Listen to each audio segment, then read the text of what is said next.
요한계시록 강의 7번째 시간입니다. 순서상으로는 두 번째 교회인 서머나 교회에 보낸 편지를 살펴보아야 하는데, 서머나 교회에 보낸 편지의 내용이 부활에 관한 것입니다. 그래서 서머나 교회에 보낸 편지는 4월 둘째 주 부활절에 설교를 하고, 오늘은 먼저 세 번째 교회 버가모 교회에 보낸 편지를 살펴보도록 하겠습니다. 편지 앞부분 요한계시록 2장 12절을 읽겠습니다. 버가모 교회의 사자에게 편지하라. 좌우에 날선검을 가지시니가 이르시되. 버가모 교회에 보낸 편지에 묘사되는 예수님은 좌우에 날선검을 가지신 분입니다. 이것은 요한계시록 1장 16절 그의 입에서 좌우에 날선검이 나오고 이 표현과 연결이 됩니다. 입이 말씀, 선포를 의미한다는 건 쉽게 알 수 있는데, 좌우의 날선검은 뭘 의미하는 걸까요? 여러분 혹시 좌우의 날선검을 직접 사용해 보신 적 있으십니까?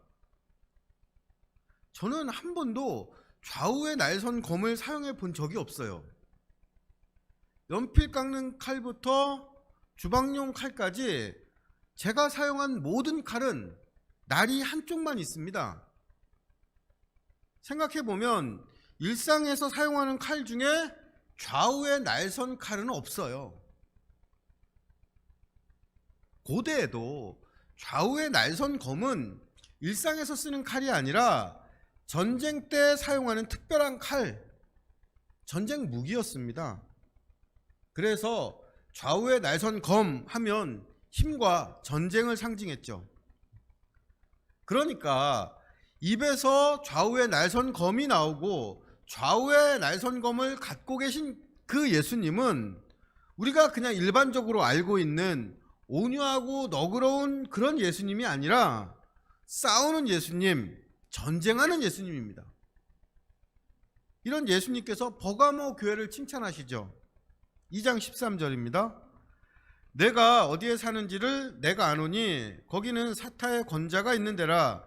내가 내 이름을 굳게 잡아서 내 충성된 증인 안디바가 너희 가운데 곧 사탄이 사는 곳에서 죽임을 당할 때에도 나를 믿는 믿음을 저버리지 아니하였도다.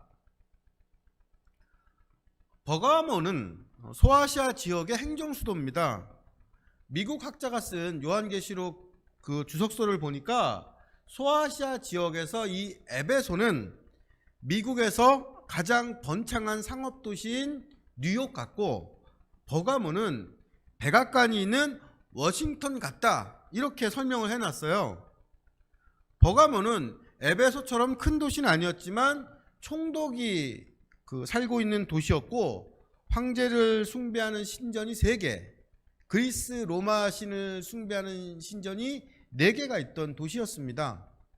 버가모는 우상 숭배가 성행했고 로마 제국의 영향력이 아주 강해서 다른 지역보다 훨씬 더 황제 숭배가 강요되던 도시였죠. 당시에 기독교를 핍박하는 방법이 기독교인들을 색출하진 않는다, 그러나 걸리면 용서 없다 였다고 말씀드렸죠. 그런데 버가모 교회에서는 쉬지 않고 신전 제사와 황제를 숭배하는 의식이 이어졌던 겁니다. 버가모에 사는 한은 이걸 피할 방법이 없어요. 그래서 버가모 교회에서 소아시아 지역의 최초의 순교자가 나옵니다. 이 순교자의 이름이 안디바예요. 예수님께서 버가모 교회에 이렇게 말씀하세요. 내가 안다. 너희들이 살고 있는 곳이 사탄의 권자가 있는 곳, 하나님을 섬기고 따르기가 가장 어려운 곳인 걸 안다, 이렇게 말씀하시면서 죽음으로 신앙을 지킨 안디바의 이름을 불러주십니다. 안디바, 이 이름은 성경에서 여기 딱 한 번 나와요. 중요한 건 성경 어디에도 나오지 않고 그 삶이 알려지지도 않은 그 안디바를 예수님께서는 알고 계시고 그 이름을 부르시고 편지에 기록해 주셨다는 사실입니다. 안디바는 죽음을 당하면서도 믿음을 저버리지 않은 충성된 증인입니다. 예수 그리스도를 버리지 않은 안디바의 이름을 예수님도 잊지 않고 불러주십니다. 안디바의 이름을 불러주시는 예수님이 예수님의 이름을 굳게 잡고 있는 버가모 성도들의 신실함을 알고 칭찬하세요. 이것은 예수님께서 안디바의 이름을 기억하고 부르신 것처럼 버가모 교회 성도들의 이름을 알고 계시며 불러주신다는 뜻입니다. 나를 야, 거기, 어이 이렇게 부르는 사람과는 인격적인 관계를 맺을 수 없어요. 이름을 알고 불러줄 때 비로소 나와 너라는 인격적인 관계가 생깁니다. 예수님께서는 그분의 이름을 굳게 잡고 믿음을 버리지 않은 사람들의 이름을 아십니다. 안디바라는 이름으로 살았던 어떤 사람이 죽으면 그 몸은 썩고 흙으로 돌아가서 잊혀지는 것 같지만 안디바는 죽어서도 안디바예요. 천국에서도 안디바이고 좌우의 날선검을 가진 예수님 앞에서도 안디바입니다. 이 땅에서 예수 그리스도의 이름을 굳게 잡았던 사람들은 자신이 가졌던 이름, 고유한 인격과 관계를 잃어버리지 않고 예수 그리스도와 함께 영원한 생명을 누립니다. 이것이 죽음을 넘어서는 기독교의 궁극적인 생명이고 소망입니다. 우리가 예수님께서 불러주실 이름이 있는 사람이길 소망합니다. 저와 여러분이 예수님과의 인격적인 관계 안에서 예수 그리스도와 함께 영원한 생명을 얻는 성도 되기를 간절히 축복합니다. 버가모 교회에서 소아시아 지역의 첫 번째 순교자가 나왔을 정도로 핍박을 받았습니다. 그런데 버가모 교회는 이런 외부적인 핍박을 잘 견뎌냈어요. 그런데 이렇게 충성스러운 버가모 교회를 예수님이 책망하십니다. 요한계시록 2장 14절 15절을 함께 읽죠. 그러나 내게 두어 가지 책망할 것이 있나니 거기 내게 발람의 교훈을 지키는 자들이 있도다. 발람이 발락을 가르쳐 이스라엘 자손 앞에 걸림돌을 놓아 우상의 제물을 먹게 하였고 또 행음하게 하였느니라. 이와 같이 내게도 니골라 당의 교훈을 지키는 자들이 있도다. 예수님께서 버가모 교회에 책망하시는 게 두 가지입니다. 하나는 발람의 교훈을 지킨 것이고 또 하나는 니골라 당의 교훈을 지킨 것입니다. 그런데 발람의 교훈에는 설명이 있는데 니골라 당의 교훈에 대한 설명은 없어요. 또 히브리어로 이 발람이란 이름의 뜻이 백성들을 이긴 사람인데 헬라어로 니골라라는 이름의 뜻도 백성을 이긴 사람이라는 뜻입니다. 그러니까 발람과 니골라라는 이름이 같은 뜻인 것처럼 발람의 교훈과 니골라 당의 교훈도 실제적으로는 하나라는 걸 알 수 있습니다. 그러니까 발람의 교훈이라는 게 뭔지 또 이것이 니골라 당의 교훈과 어떤 관계가 있는지를 아는 게 중요하겠죠. 먼저 그림 하나 보시겠습니다. 네덜란드의 위대한 화가 렘브란트가 그린 발람의 사건을 소재로 한 작품입니다. 이 발람의 이야기는 민수기 22장에서 25장에 걸쳐 나옵니다. 모세가 이끄는 이스라엘 민족들이 이집트를 탈출해서 가나안으로 향할 때 이 소문을 들은 모압 왕 발락이 이 이스라엘 백성들을 어떻게 막을까 고민을 하다가 발람이라는 사람에게 도움을 청합니다. 발람은 이방인 선지자, 좀 쉽게 말하면 당시에 신통력이 있다고 유명했던 무당, 도사 같은 사람입니다. 발락 왕은 발람에게 자기 신하들을 보내서 돈은 얼마든지 주고 원하는 건 다 해줄 테니까 와서 이스라엘을 저주해달라고 부탁합니다. 그런데 발람에게 하나님이 나타나셔서 이 모압 왕 발락의 요구를 들어주지 말고 그 신하들을 따라가지도 말라고 하시죠. 하지만 돈과 권세에 탐이 나는 이 발람은 기어이 모압 왕의 신하들을 따라갑니다. 이렇게 모압의 신하들을 따라갈 때 재밌는 사건이 벌어집니다. 발람이 타고 가던 나귀가 자꾸 길에서 벗어나는 거예요. 이건 나귀가 길을 가로막고 있는 천사를 보았기 때문인데, 이걸 모르는 발람이 화가 나서 나귀를 채찍질하고 지팡이로 마구 때립니다. 그러니까 나귀가 나를 왜 3번이나 때립니까? 말을 해요. 발람이 나한테 칼 있었으면 넌 죽었어 하니까 나귀가 내가 이제껏 당신 명령 어긴 적 있습니까? 생각 좀 해보세요. 이렇게 반박을 하죠. 성경에서 동물이 이렇게 말을 한 건 창세기의 뱀과 이 발람의 나귀뿐입니다. 발람의 나귀가 말을 할 때 이 발람의 영적인 눈이 떠지면서 자기 앞에 천사가 이렇게 칼을 들고 서 있는 걸 봅니다. 이 렘브란트가 그린 게 바로 그 장면이에요. 특별히 칼을 들고 서 있는 천사를 주의 깊게 봐주십시오. 우여곡절 끝에 이 발람이 발락 왕을 만나는데, 발락 왕은 발람을 극진히 대접하면서 이스라엘을 저주해달라고 부탁하죠. 그런데 이스라엘을 저주하려고 산에 올라간 발람이 저주 대신 축복을 합니다. 발람은 저주 대신 축복하기를 3번이나 반복을 하고 하나님의 영에 감동되어서 결국은 이스라엘이 승리할 거라는 예언을 하죠. 그러자 발락 왕이 화가 나서 그냥 가버립니다. 그런데 얘기가 이렇게 끝난 게 아니에요. 이어지는 민수기 25장에서 이스라엘 백성들이 모압의 백성들과 함께 바알왕을 섬기는, 바알신을 섬기는 장면이 나옵니다. 발람이 모압 왕 발락에게 이스라엘을 무너뜨릴 계략을 알려준 겁니다. 이스라엘은 하나님이 지키고 복을 주는 민족이라서 외부에서 아무리 저주하고 공격해도 소용이 없다. 그런데 좋은 방법이 한 가지 있다. 이스라엘 내부를 분열시키고 하나님과 함께 바알을 섬기도록 유혹해라. 이렇게 발람이 이스라엘을 타락시킬 방법을 알려준 거죠. 그래서 이후에 발람은 돈 욕심에 영적인 타락을 유도하는 거짓 선지자의 그 대명사가 되었고, 발람의 교훈은 하나님과 우상을 함께 섬기도록 유혹하는 계략을 의미하게 되었습니다.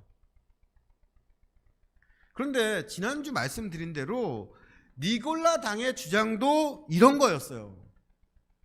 행위로 우상 숭배를 해도 마음으로만 하나님 믿으면 돼. 신앙에서 사랑과 행위를 분리시켜도 된다는 가르침이었습니다. 버가모 교회에 이 교훈을 받아들여서 지키는 사람들이 있었던 거죠. 이 사람들은 우상에게 바쳐졌던 재물을 먹고 또 행음했습니다.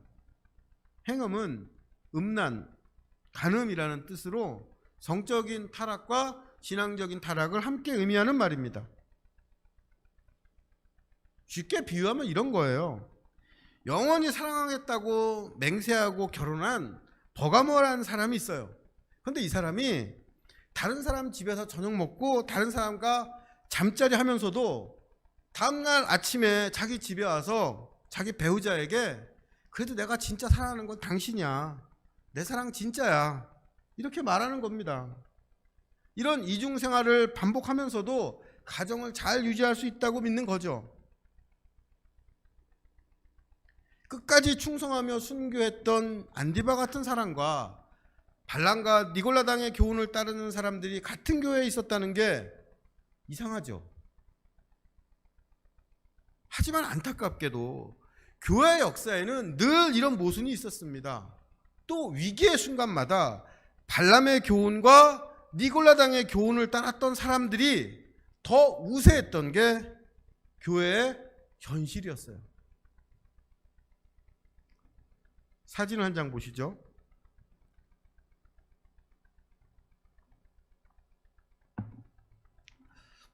(1938년) 대한예수교 장로회 대표들이 평양신사에서 참배하는 모습입니다.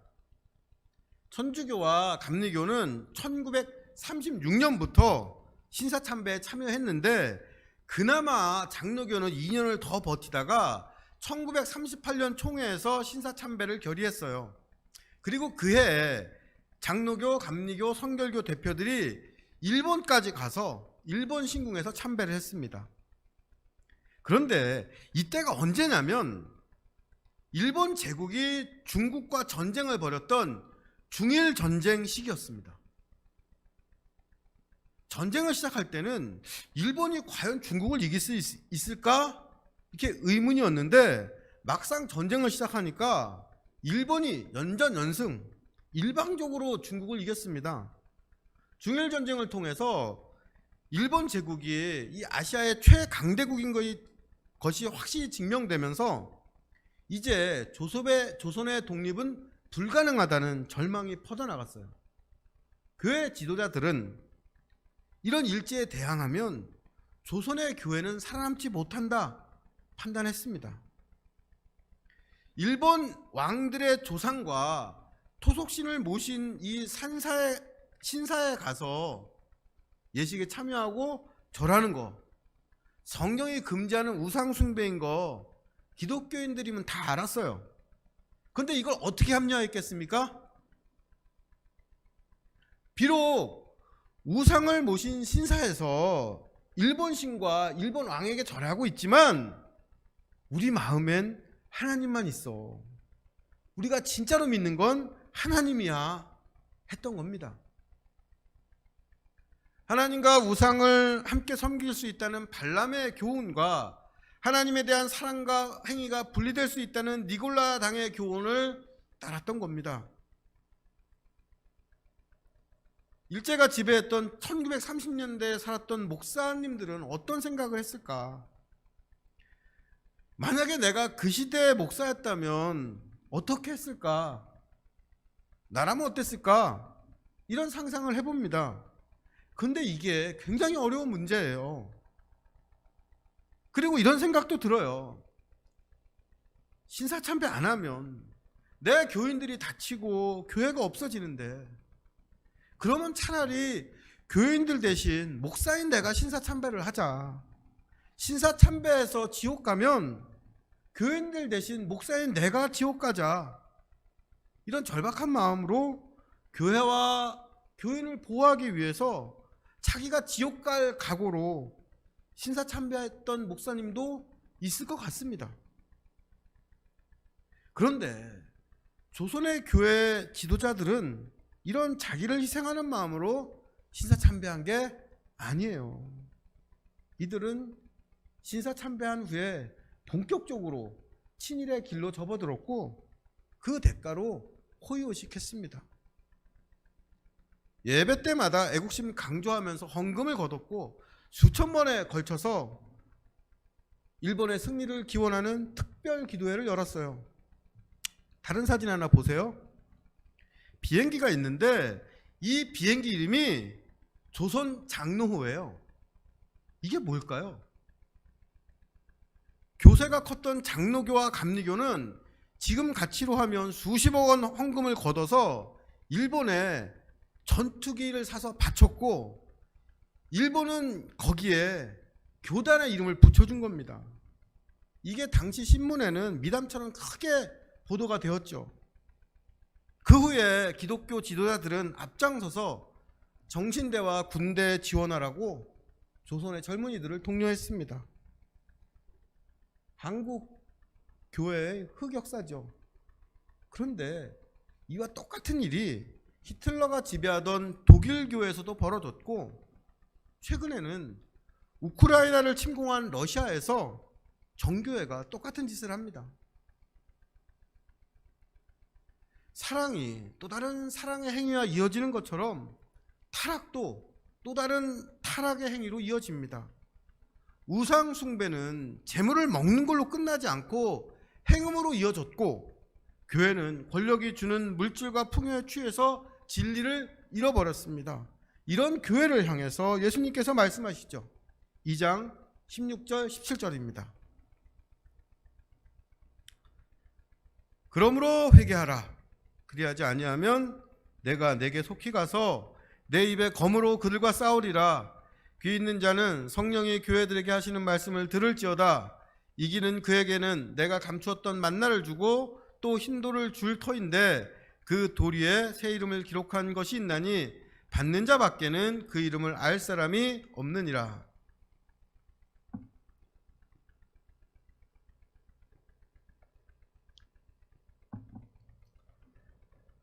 예수님께서 교회에 말씀하시는 건 교회를 없애려고 죽이시려고 하시는 게 아니라 회개시키려고 잘못된 길에서 돌아서게 하시기 위해서였습니다. 발람의 교훈과 니골라당의 교훈을 따르는 버가모 교회를 향해서 회개하라 명령하신 하나님 예수님께서는 내가 속히 가서 내 입의 검으로 그들과 싸우겠다 말씀하세요. 여기서 그들이 누구겠습니까? 발람의 교훈을 따르는 사람들, 발람처럼 버가모 교회에 거짓된 가르침을 전하는 사람들입니다. 이 말씀을 들었을 때 구약을 잘 아는 사람들의 머릿속에 떠오르는 장면이 뭐였을까요? 아까 보셨던 렘브란트 그림을 기억해 보세요. 거짓 선지자 발람을 막아세웠던 천사가 큰 검을 갖고 있었습니다.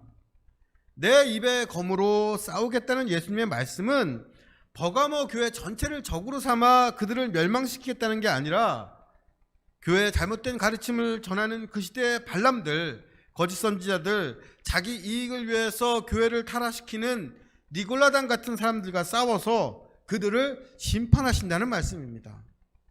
이걸 다른 게 아니라 그분의 말씀, 그분이 가르쳐 주신 진리로 행하신다는 거죠.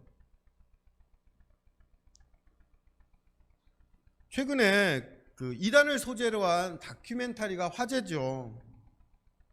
멀쩡해 보이는 사람들이 어떻게 그런 이단과 교주에 깊이 빠질 수 있냐 이렇게 물어보시는 분들이 있는데, 이단을 세우고 이끄는 그런 교주들에게는 보통 사람들에게 없는 종교적인 카리스마가 있습니다. 또 어떤 순간에는 실제로 병을 고치거나 예언을 하는 놀라운 능력도 보여주고 사람을 깨워서 속이는 비상한 머리도 있어요. 사람들이 괜히 따르는 게 아닙니다. 뭔가 이유가 있습니다. 발람을 생각해 보세요. 발람은 다른 나라 왕에게 소문이 들어갈 만큼 강력한 영적인 능력이 있었고 하나님에게 직접 지시를 받고 정확하게 예언도 합니다. 뭔가 특별하고 비범한 능력이 있었던 사람이에요. 만약에 제가 나도 큰 이단 하나 만들어서 교주 노릇 해야겠다 이렇게 마음 먹었어요. 그럼 제가 성공할 수 있겠습니까? 되겠어요?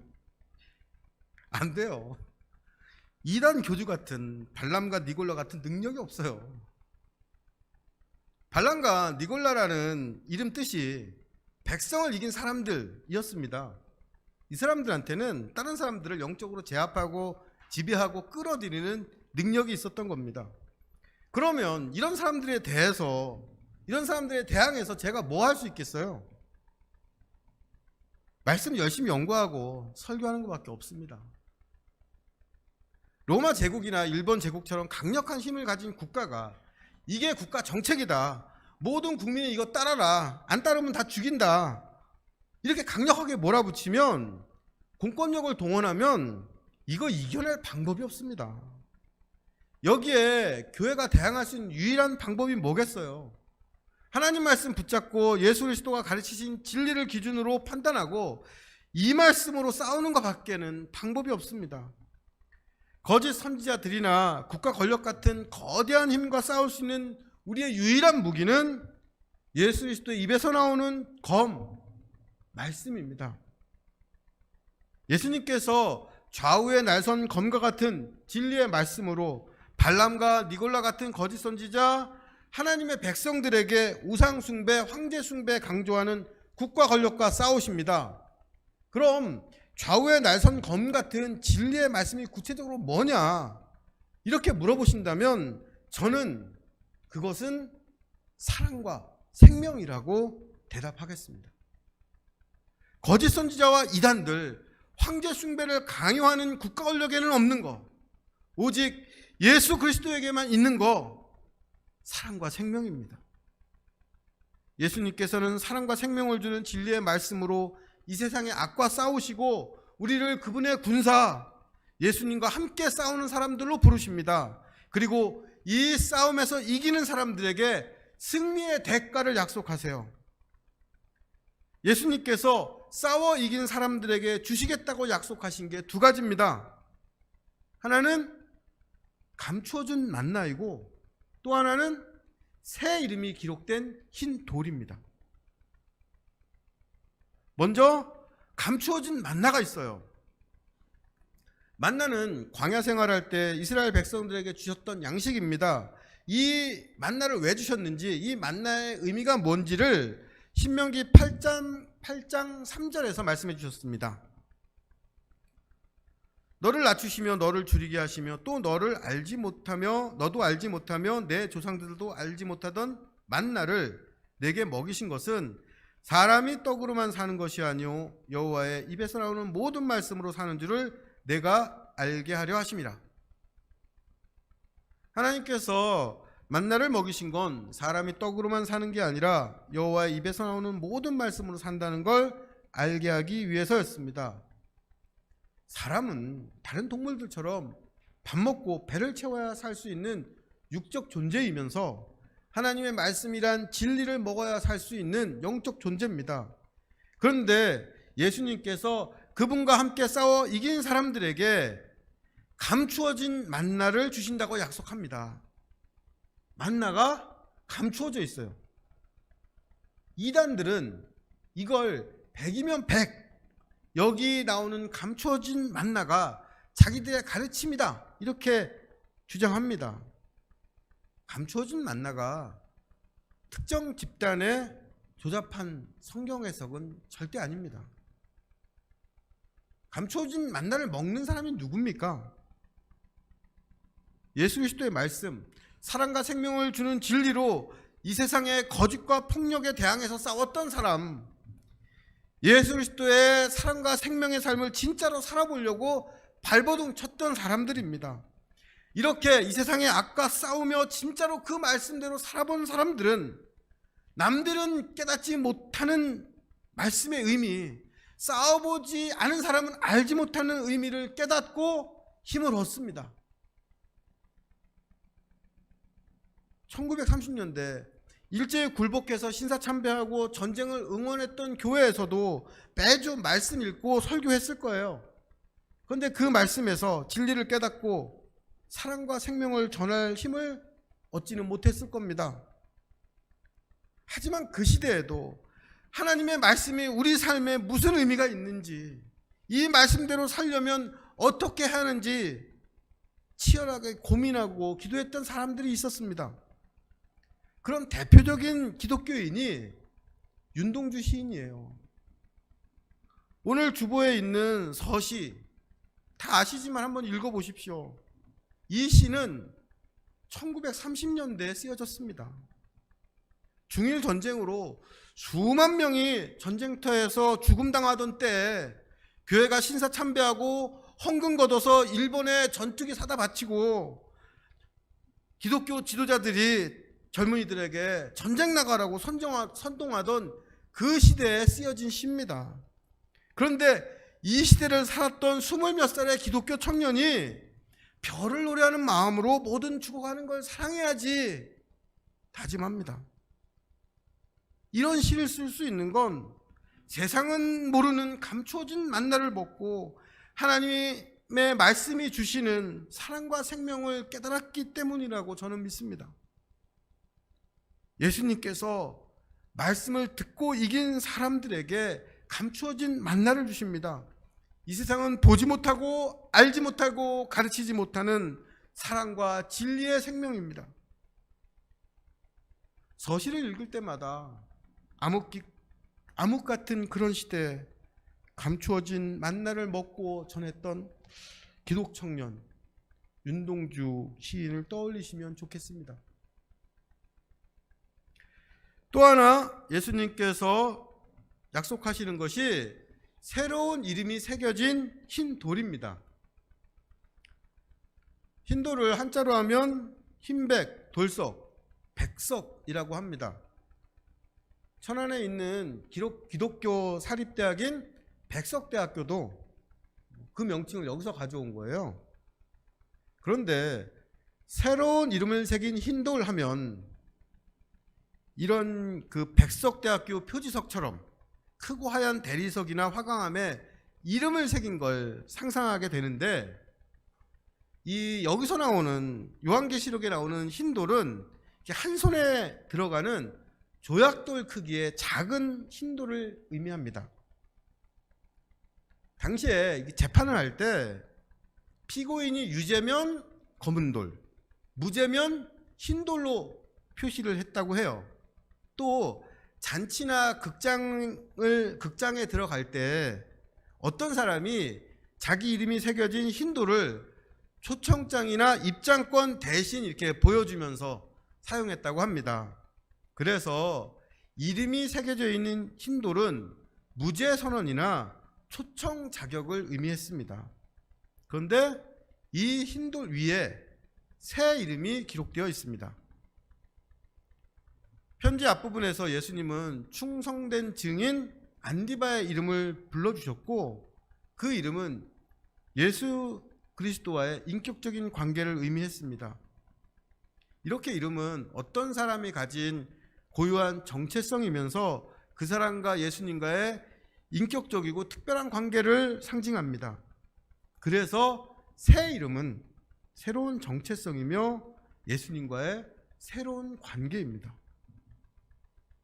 말씀을 들을 뿐 아니라 그 말씀으로 이 세상과 싸운 사람은 이 과정에서 예수님과 새로운 관계, 새로운 사건을 경험하게 되고, 여기에서 새로운 이름, 새로운 정체성을 얻습니다.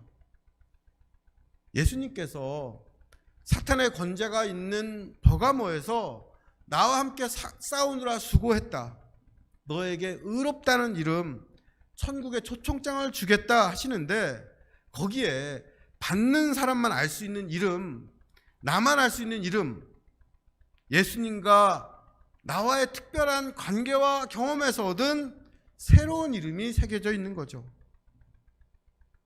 우리가 예수님에게 흰돌을 받을 때 그 흰돌에 뭐라고 새로운 이름이 새겨져 있겠습니까? 예수일 겁니다. 예수 이한주, 예수 이나라, 예수 이희주, 예수 박현빈. 우리가 이 땅에서 예수 그리스도의 진리로 살았던 그 시간들, 예수님과 함께했던 사건과 관계들이 그 이름에 담겨 있는 거죠. 이것이 예수 그리스도와 함께 싸웠던 사람들이 얻는 궁극적인 영광이고 기쁨입니다. 설교를 정리하겠습니다. 버가모라는 사탄의 힘이 강력한 도시에 살고 있던 성도들에게 예수님은 좌우에 날선검을 가진 전사로 나타나셨습니다. 이 날선검은 이 세상에 사랑과 생명을 주는 진리의 말씀이며, 성도를 죽이는 무기가 아니라 성도들과 함께 싸우는 무기입니다. 발람 같은 이단의 유혹이나 국가라는 거대한 권력의 폭력이나 시대가 강요하고 속이는 악하고 거짓된 일들을 예수 그리스도와 함께 진리의 말씀으로 싸우는 것이 교회입니다. 이 싸움은 분명히 힘든 싸움이지만 이기는 싸움이고, 헛된 싸움이 아니라 약속이 있는 싸움입니다. 이 싸움을 통해서 우리는 하나님의 말씀이 가진 숨겨진 힘을 깨닫게 되고, 예수 그리스도와 함께하는 새로운 정체성을 얻습니다. 진리의 검을 가지신 예수 그리스도와 함께 사랑과 생명의 싸움에서 담대하고 신실하게 승리하는 우리 주사랑교회와 성도 되시기를 간절히 응원하고 축복합니다. 말씀 마치고 말씀을